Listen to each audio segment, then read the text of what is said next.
Queridos irmãos, alegria, muita alegria de estarmos aqui juntos no nosso CELP, Centro Espírita Luz e Caridade, para mais um estudo do Evangelho segundo o Espiritismo. Vamos então à nossa prece.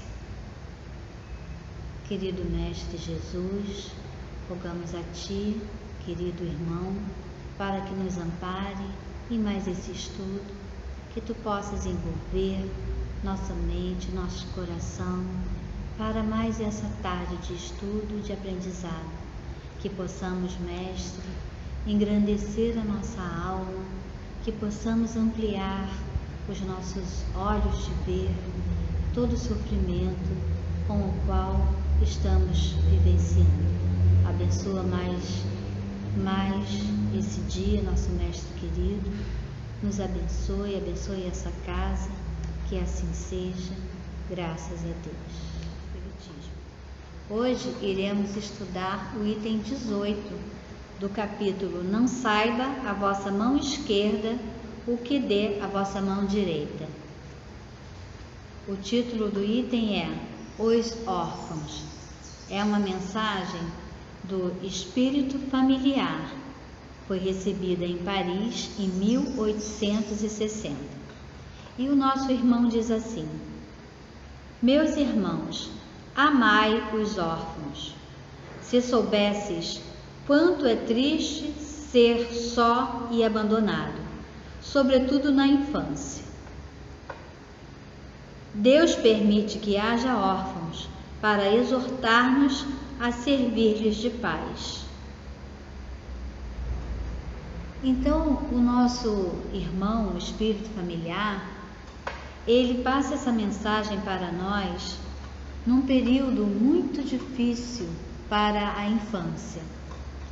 Embora nós sabemos que em todo o mundo as crianças são as que mais sofrem com tudo quanto é tipo de falta de proteção, né? Com a total falta de proteção, há vários lugares no mundo já, que nós chamamos de civilizados, né, de sociedades civilizadas, onde já existe vários tipos de leis protegendo as crianças, dando amparo aos órfãos. Mas aqui, nesse período, é o século XIX. Nesse tempo, né, nessa época, a mulher não trabalhava fora, não era uma força de trabalho. O homem era o único arrimo da família, né, o único provedor. As famílias eram extremamente numerosas, né, e eram numerosas mesmo, porque hoje em dia, quando nós vemos uma família com 3, 4 crianças, a gente já diz, nossa, que família grande. Mas lá em 1860, o que era bastante comum era uma família ter 10, 15 membros, até mais que isso, né? Então eram famílias muito grandes, com um único provedor, né? O homem, geralmente o homem.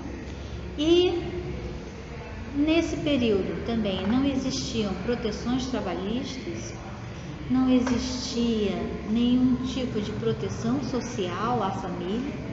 Então era trabalhar e consumir. E essas famílias numerosas, qualquer situação que acontecesse com um dos seus pais, com a mãe, né, ou com o pai, uma doença, por exemplo, não existia remédio para a maioria das doenças, não existia vacina, né?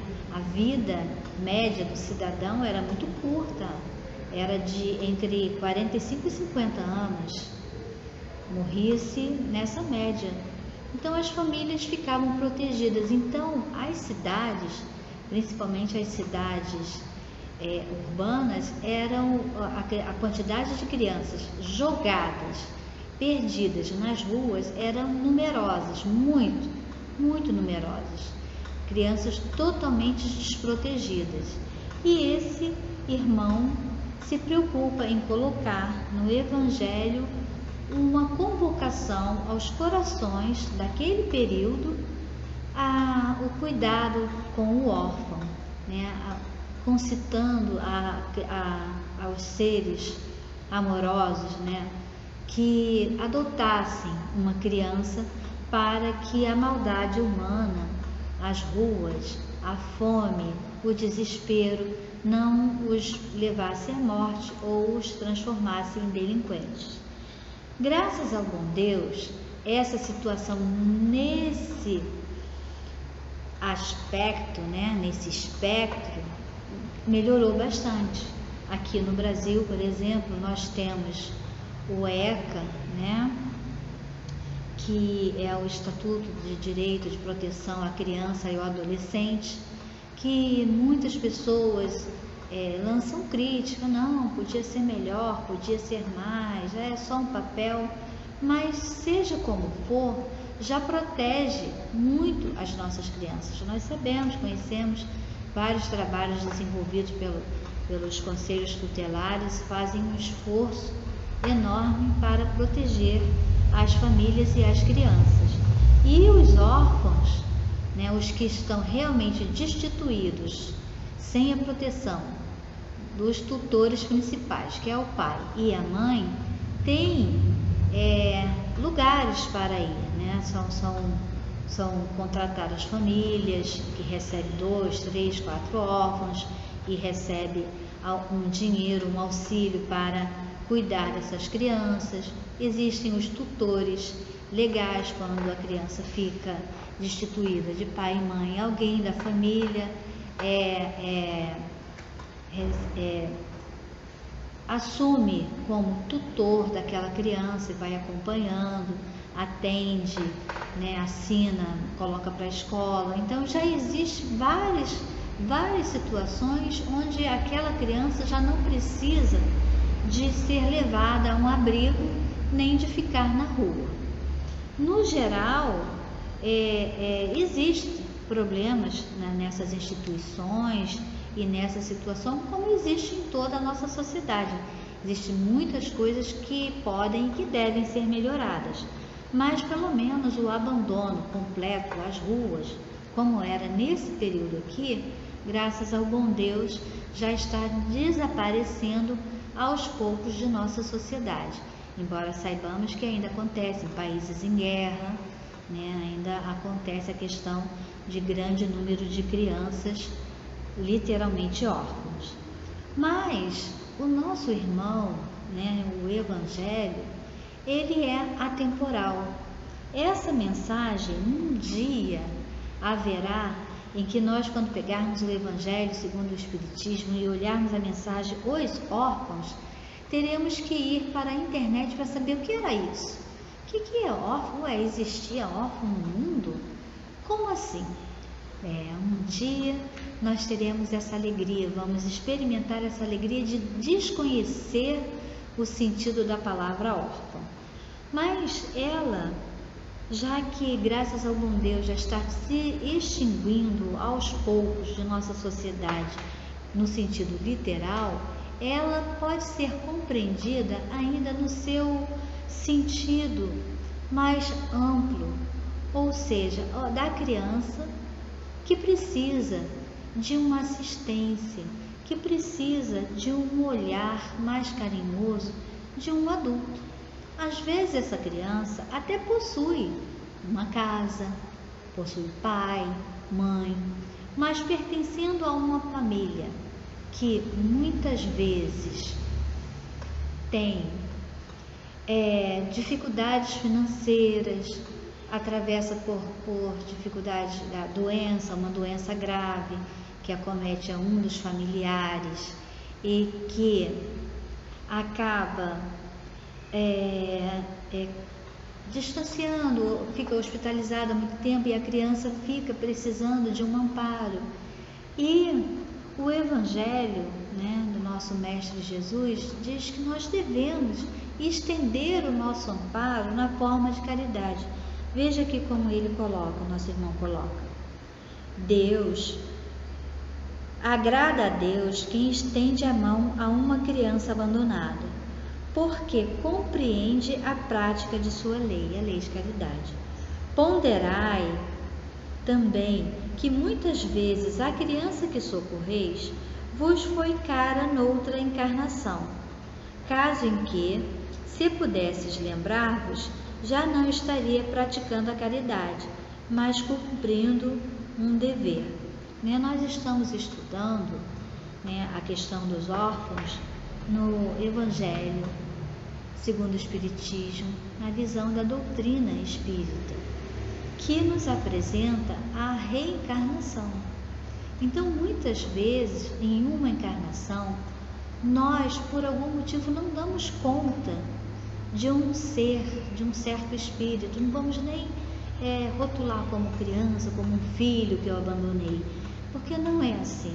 Muitas vezes nós deixamos de atender a um certo espírito e ele volta numa encarnação seguinte necessitando do nosso amparo, às vezes da nossa amizade, às vezes do nosso carinho, às vezes da nossa palavra, somente da nossa proximidade. É isso que esse item estende para nós, é o nosso olhar bondoso, generoso, Jesus pede que tenhamos olhos de ver as coisas de uma forma mais ampla, as dores do próximo. Então, muitas vezes, esse ser que está próximo de nós, ocupando o corpo de uma criança, é alguém que nos foi muito caro na encarnação anterior e com a qual contraímos o compromisso de estarmos juntos de novo. Olha, vai que eu vou estar próximo de você e eu vou te amparar, eu vou te proteger na dificuldade que você vai passar. Talvez você precise estar com uma família numerosa de irmãos, com pais não tão atentos ou com dificuldades variadas, mas eu vou estar próximo de você, meu amigo, eu vou estar ali e eu vou estar atuando na sua vida, seja como um irmão mais velho, seja como um vizinho querido, seja como um padrinho, uma madrinha, como um tutor, eu estarei presente lá na sua vida. E aí há esse reencontro de almas, você numa situação que pode ampará-lo. E aí você não lembra, porque você tem o livre-arbítrio de praticar o bem. Segue o nosso irmão dizendo assim: assim, pois, meus amigos, todo sofredor é vosso irmão e tem o direito à vossa caridade. Não, porém, a caridade que magoa o coração, não essa esmola que queima a mão em que cai, pois frequentemente bem amargos são os vossos óbolos.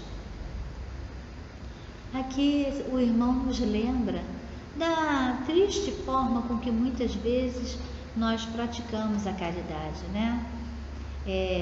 fazendo ela ser pesada a quem nós oferecemos, de forma muito clara, no formato de esmola, no formato doloroso de quem não tem o cuidado, o tato no ajudar, no ofertar a sua ajuda. Então, os nossos irmãos no Evangelho, se você prestar bem atenção, estamos fazendo um estudo sistematizado, um estudo contínuo do Evangelho, é essa frase que fala sobre a caridade bem ofertada, bem cuidada, que deve ser dada de forma discreta, carinhosa, sensível, olho no olho, tátil, sabendo o nome de quem você está ofertando. É uma história maravilhosa que conta sobre Chico, que quando terminava os seus trabalhos no centro espírita, ainda seguia em caravana fazendo visita a bairros pobres, e indo lá um certo dia da semana, ele cumprimentava as crianças: oi, Joãozinho, aí tirava do bolso uma ou duas balinhas: como é que vai, Maria? Oi, Cristina, como está sua mãe? Como está seu irmão? Já foi para a escola? E ele cumprimentava, e ele sabia de cada criança quem era o pai, quem era a mãe.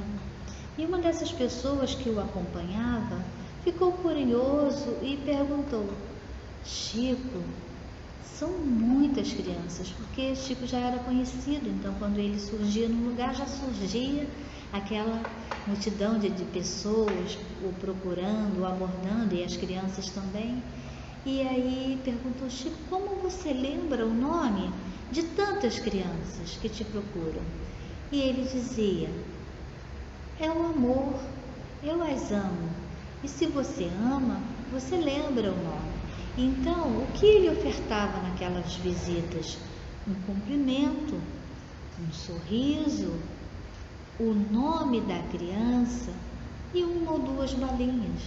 O que são uma ou duas balinhas para uma família carente, para uma família pobre? Mas não era a bala, né? Não é o dinheiro, não é a roupa, não é o sapato, é a atenção, é você olhar nos olhos e você saber o nome do sofredor, é você apertar a mão, é você tocar, abraçar, quando isso voltar a ser possível, já que estamos ainda no período de pandemia, mas que vai passar. E segue o nosso irmão falando, quantas vezes seriam elas, né, as esmolas, os óvulos, quantas vezes seriam eles recusados, se na choupana a enfermidade e a miséria não estivessem esperando. Nós sabemos que existe no mundo os profissionais da mendicância. Tristemente existe pessoas que se aproveitam de uma determinada da pobreza, da miséria e querem viver disso, viver de ganhar dinheiro, de receber uma cesta básica, de roupa e sapato, e procuram, né, receita para remédios que já nem faz mais tratamento, aquela receita desgastada, esfarelada, que alguém entra na condução mostrando pela milionésima vez. Mas existem, sim, queridos irmãos nossos, que essa situação é circunstancial. Ele está passando por um momento de provação, né, de privação material, mas ele não é uma pessoa que vive às custas da bondade e da caridade alheia. Ele ou ela, uma mãe de família, uma avó, um pai de família, busca com toda a sua força e sua energia garantir o bem-estar da sua família, mas que naquele momento ele não está conseguindo.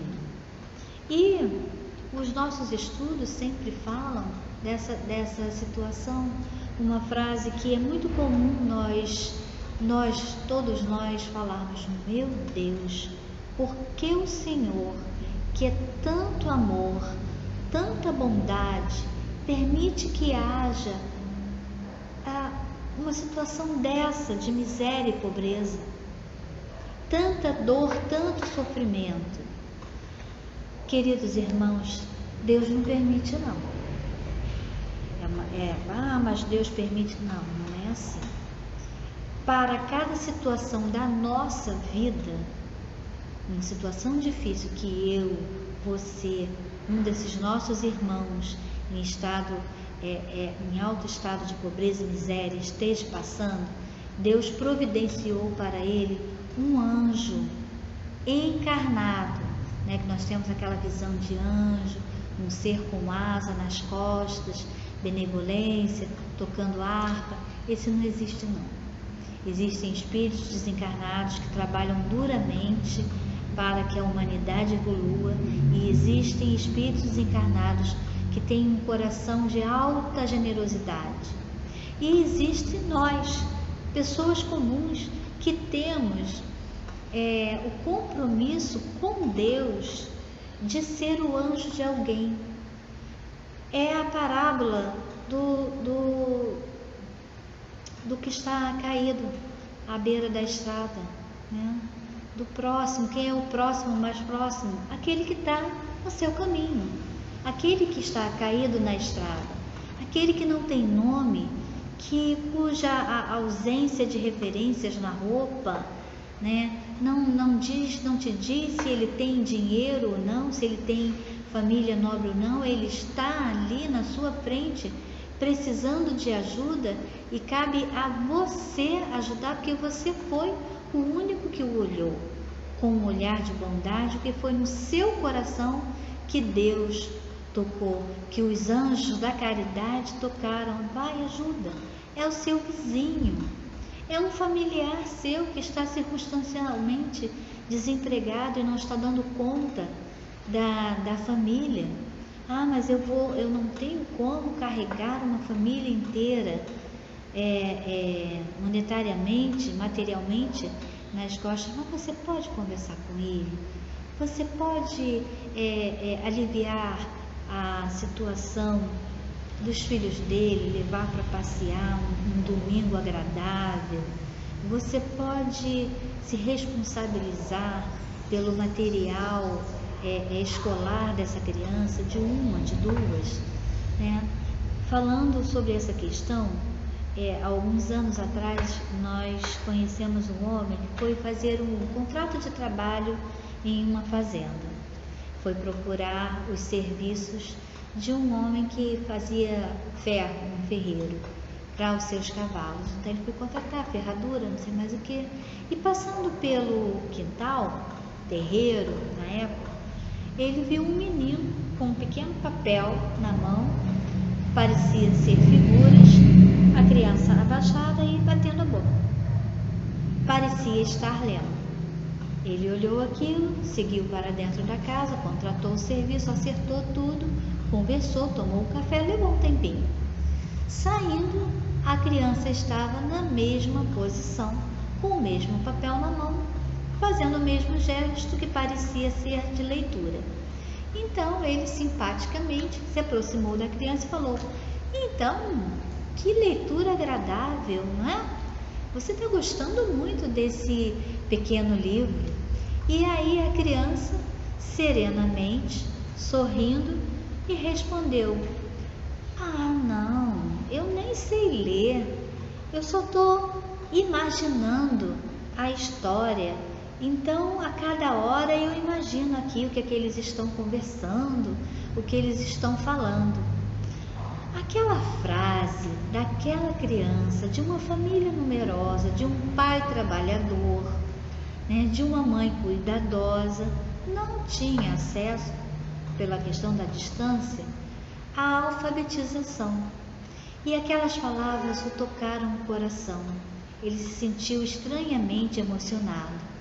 E aí, ele retornou à casa e conversou com os pais se eles autorizavam que ele se responsabilizasse por levar aquela criança, que era muito distante, para sua casa na cidade e desse a ela o estudo, as letras, né? Desse a ela o acesso à escola. E o pai e a mãe, muito felizes, eram sim, porque de todos os filhos dele eram o que tinha mais vontade de estudar.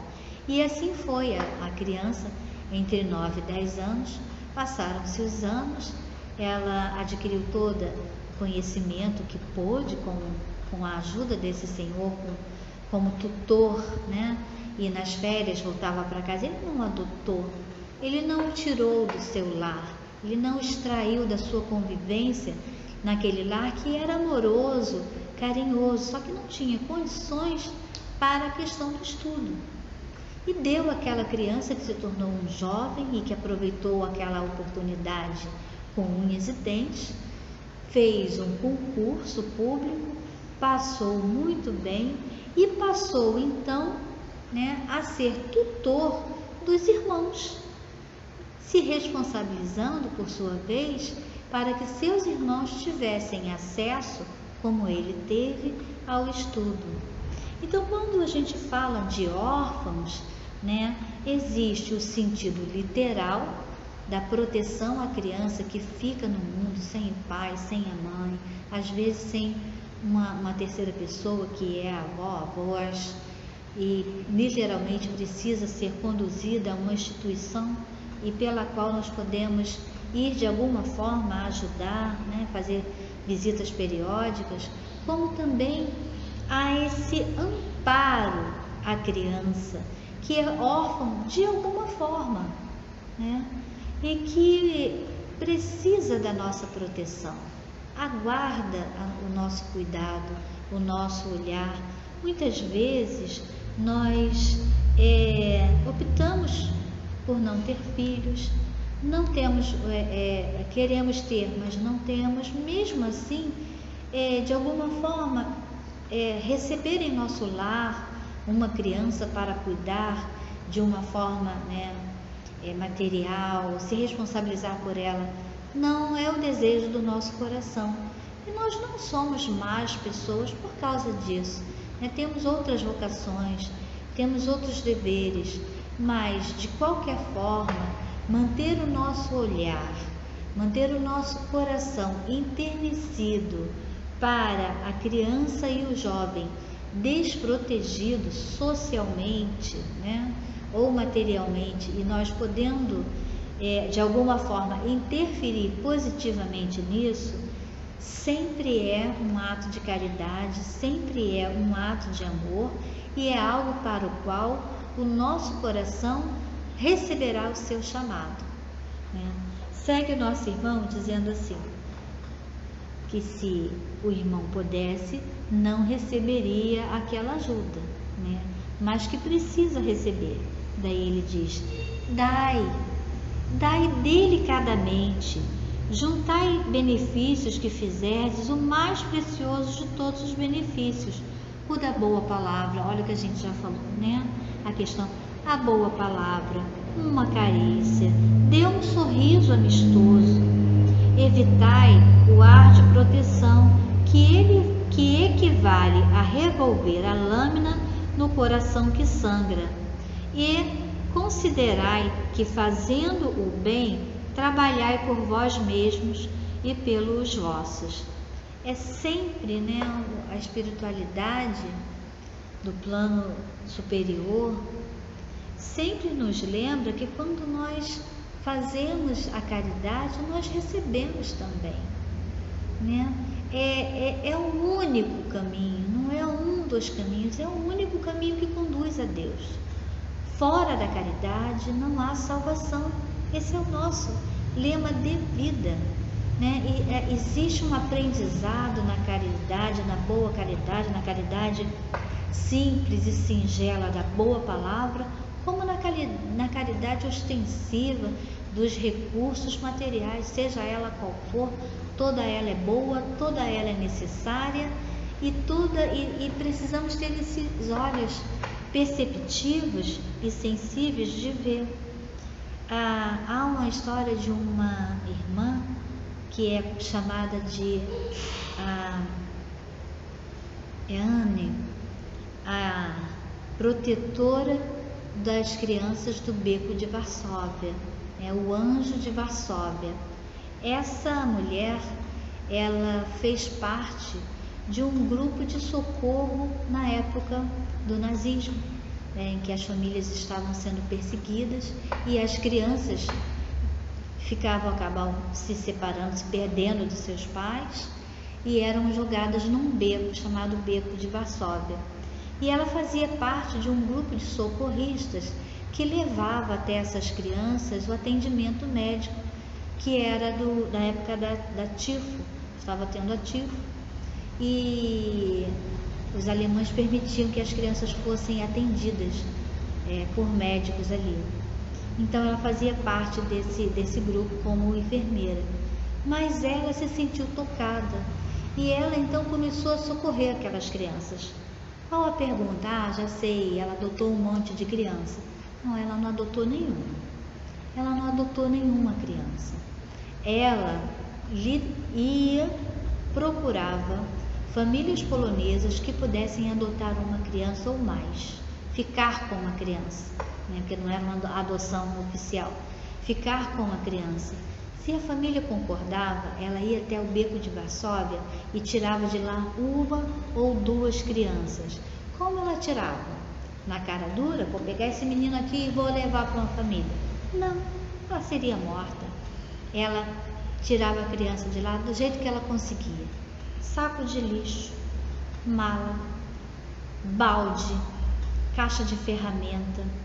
Onde ela conseguia camuflar uma criança, ela tirava aquela criança de lá e colocava numa família. Mas ela pensou também, mas um dia esse terror vai acabar, um dia essa guerra horrível vai acabar. E como essas crianças vão encontrar suas referências, quem sabe seus pais? E ela então usou os recursos que tinha. Ela escrevia num papel tudo que ela conseguia extrair da criança: o nome do pai, o nome da mãe, onde morava, o bairro, a cidade, porque tinha criança ali de todos os lugares. Escrevia numa folha de papel e colocava numa garrafa de vidro, tampava e enterrava, para que quando terminasse a guerra, essas garrafas estivessem num lugar bastante seguro, que ela considerava seguro, para resgatar essas crianças, tentar reuni-las às famílias, ou pelo menos devolver essas crianças: olha, você pertenceu a essa família que veio a falecer, você deve ter familiares, né, por aí pelo mundo, para que a criança voltasse a ter uma referência de lar, uma referência afetiva de sua família. Ela fez isso num total de 2.000 crianças. Foi a contagem na média de 2.000 crianças, não de uma vez, uma ou duas por vez. Ela deu casa e amparo e vida, sobrevida a 2.000 crianças. Essa foi a forma que ela encontrou para socorrer os órfãos. Depois ela foi denunciada, presa, passou muitos anos presa, conseguiu fugir e conseguiu restituir a muitas crianças a sua referência de lar. Queridos irmãos, estamos chegando ao final do nosso estudo, né?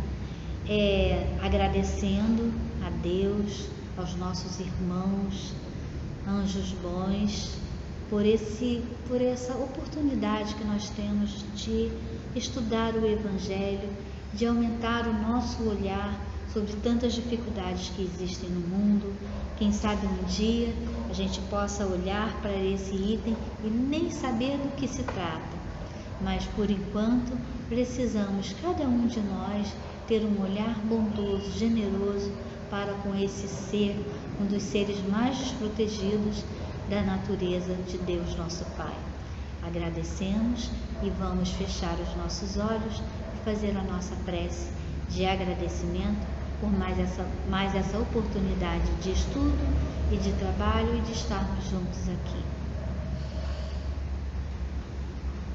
E assim, querido Mestre Jesus, agradecemos a Ti, a Deus nosso Pai, aos nossos amigos espirituais responsáveis por esse trabalho, por mais essa oportunidade de aqui estarmos juntos estudando o Evangelho. Obrigada, Jesus, por todo o Teu amor, por todo o Teu carinho.